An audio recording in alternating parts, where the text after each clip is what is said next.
On vient de fêter les 6 ans du Game Pass et les 9 mois du PlayStation Plus nouvelle formule et on peut donc se poser la question suivante, à quoi ressembleront ces services dans un an ou deux? C'est ce qu'on va voir aujourd'hui dans une nouvelle vidéo, c'est parti.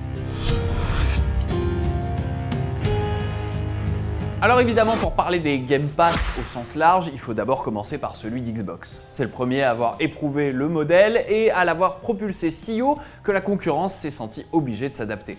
Alors où va le Game Pass dans le futur immédiat? Eh bien en l'état, on reste sur un modèle connu. Les jeux first party y sont tous et y arrivent sans surcoût. Et d'un autre côté, ça tisse des deals partout dans l'industrie pour rajouter du contenu au catalogue. En 2020, le service a connu un gros up avec l'intégration de Bethesda ZeniMax, dont les premiers fruits vont tomber bien mûrs cette année. Grâce à Redfall et surtout à Starfield, sans oublier Hi-Fi Rush, sorti il y a quelques semaines, un shadow drop très qualitatif. À côté de ça, on peut évoquer aussi pas mal de jeux tiers qui sortent Day One et dont la fin de développement est assurée financièrement par ce fameux deal-là, l'intégration Game Pass. À titre d'exemple, on peut citer ici le cas d'Hollow Knight Silksong, hyper attendu et qui semble avoir terminé son développement grâce à ce deal.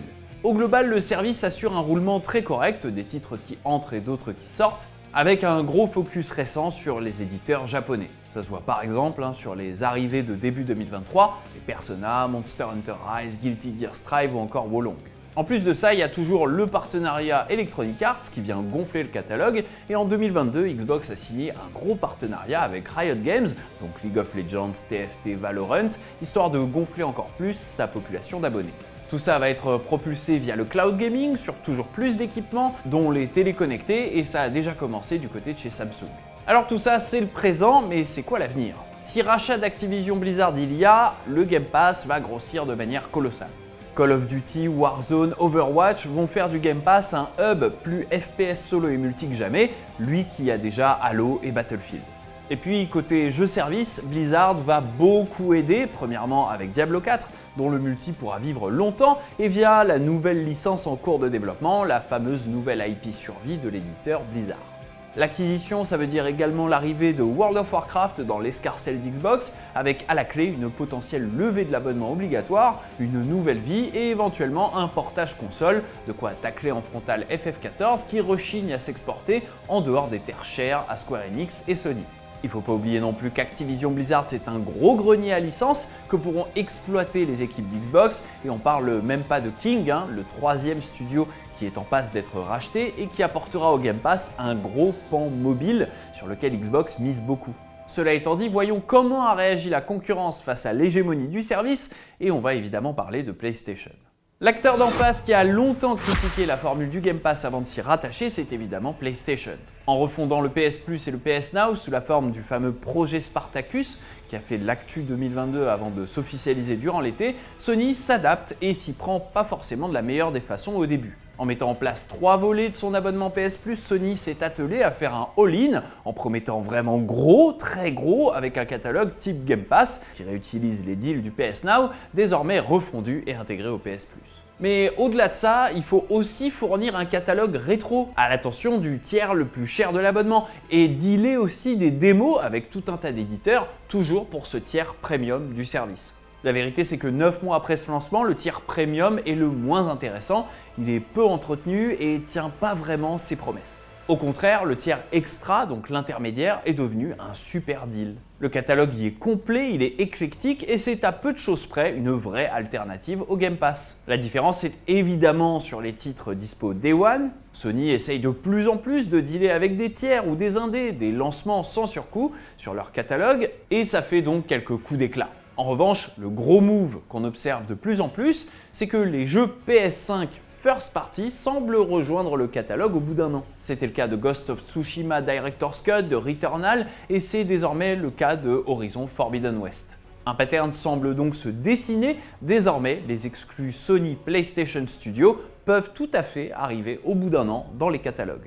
C'est un move très intéressant pour les joueurs et ça renforce l'aura des services qui pendant plusieurs mois perdaient des abonnés que le changement de génération n'arrivait pas forcément à rattraper. Désormais c'est clair, le catalogue extra du PS Plus devient un véritable gros atout de Sony, une vraie source d'engagement du public face à un Game Pass qui pendant tant d'années était un vrai rouleau compresseur sans concurrent sérieux.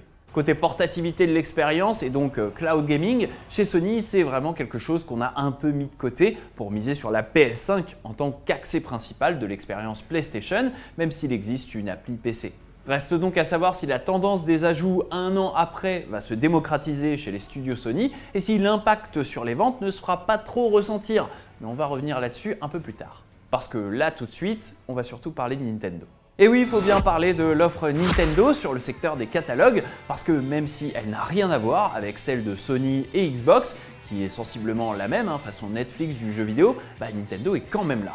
Pour Big N, l'abonnement c'est surtout une façon de fidéliser autour de titres forts en fournissant clé en main les DLC et packs d'extension. Si vous aimez Splatoon 2, Animal Crossing ou encore Mario Kart 8, la formule plus du Nintendo Online est forcément intéressante pour votre profil. Et en plus, la version premium de l'abonnement Switch Online permet d'accéder à d'autres consoles virtuelles. En plus de la NES, la Super NES et la Game Boy, qui sont inclus de base dans l'abonnement online, on inclut désormais dans le tiers premium des titres Mega Drive, Game Boy Advance ou encore Nintendo 64, avec des classiques qui arrivent progressivement sur Switch.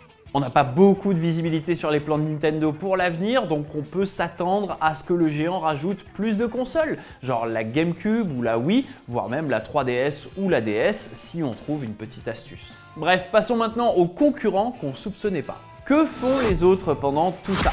Vous inquiétez pas, ils patientent pas en prenant un ticket. On peut citer par exemple Amazon qui avait lancé en accès limité son catalogue Amazon Luna dès 2020. Après des mois et des mois d'essai, la formule par bouquet, qui fonctionne à peu près comme Prime Video mais pour du jeu vidéo en cloud, semble pas encore au point pour un lancement mondial complet et perd d'ailleurs des licences de jeux de manière assez régulière. Il y a un mois encore, le service perdait 50 jeux, passant à 175 accessibles via Amazon Luna+. Et ce, seulement dans les territoires où le service est accessible. Pour compenser, on apprenait il y a une petite semaine que le service risquait d'accueillir Fortnite d'ici peu, de quoi relever la tête de l'eau à l'avenir, c'est ce qu'on va voir. Concurrent de Prime Video, Netflix dispose aussi de son offre gaming par abonnement, une sorte d'hybride qui fait que les abonnés ont accès à des jeux normalement payants, mais que sur mobile et tablette. L'offre, d'abord un peu moquée pour son catalogue, semble trouver son rythme, ajoutant des jeux de tous horizons et pour tout public, allant du dérivé de séries à succès, genre un jeu d'échecs pour le jeu de la dame ou un jeu ambiance Casa de Papel, jusqu'à l'ovni du jeu indé, genre l'excellentissime Immortality et le moins bon mais tout aussi original 12 Minutes. On peut également citer Spiritfarer, excellent jeu auquel vous pouvez avoir accès grâce à votre abonnement Netflix. Si, je vous assure, et il y a quand même pas mal de jeux super intéressants qui sont dispo et on n'y fait pas toujours attention. À voir comment évoluera ce catalogue à l'avenir, en tout cas Netflix semble y croire, bref, il n'y a plus qu'à. Côté Google, on va pas évoquer Stadia, définitivement dead et enterré. En revanche, un gros géant insoupçonné du cloud et des catalogues, c'est bel et bien Nvidia. Grâce à son offre GeForce Now, qui est assez peu médiatisée même si elle est excellente, le géant des cartes graphiques et désormais aussi de l'IA est nouvellement le big boss du jeu à distance. En fournissant des cartes dernier cri et une optimisation aux petits oignons, le service GeForce Now est la meilleure offre à ce jour pour le jeu dématérialisé. Et vous pouvez littéralement y plugger vos différentes bibliothèques de jeux en priant pour que vos jeux favoris y soient pris en compte. Alors on triche un peu parce qu'il n'y a pas vraiment de catalogue de jeux à proprement parler, mais quand même c'est un gros mastodonte et c'est le seul à permettre de jouer dans d'aussi bonnes conditions. Mais avec toutes ces offres qui se démocratisent et se développent, on peut se demander ce que ça va causer comme dégâts auprès du marché du physique. Allez, petite ouverture pour terminer cette vidéo, l'impact sur le marché existant. Pour se projeter un peu, on peut regarder ce qui se passe du côté du marché du physique chez Xbox. Ça vous a peut-être étonné sur les réseaux sociaux, mais des vidéos de magasins ont tourné ces dernières semaines montrant qu'aucun rayonnage Xbox n'était dispo chez de grosses enseignes de vente de jeux vidéo. Et si certains propriétaires de magasins indépendants m'ont confié ne plus avoir de relation avec Xbox depuis des mois au niveau de leurs approvisionnements en stock, on peut se dire d'une certaine manière que c'est également ça la transformation du marché. Les consoliers ont de moins en moins besoin des magasins, les magasins ont de moins en moins intérêt à mettre en avant des machines qui promeuvent le numérique et les abonnements au catalogue, et c'est donc le serpent qui se mord la queue pour Xbox. Moins miser sur le physique, ça revient à moins être présent en magasin, donc à moins marquer le public qui recherche une console, et tout ça revient donc à moins être performant auprès du chaland. PlayStation, qui se lance de plus en plus dans les catalogues dématérialisés, n'a pas encore ce problème et mise toujours autant sur les ventes de jeux en boîte, notamment les nouveautés, et c'est ça qui marche clairement en magasin encore aujourd'hui.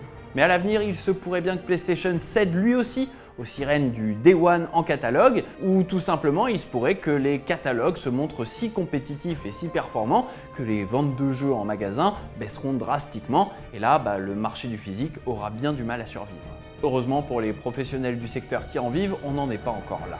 Alors comment est-ce que vous voyez le futur des catalogues? Est-ce que vous en êtes client? Est-ce que ça vous fait peur? Dites-nous tout ça dans les commentaires, on est assez curieux. Merci à toutes et à tous d'avoir visionné cette vidéo et retrouvez toute l'actualité des catalogues de jeux sur JV et ses réseaux. Ciao!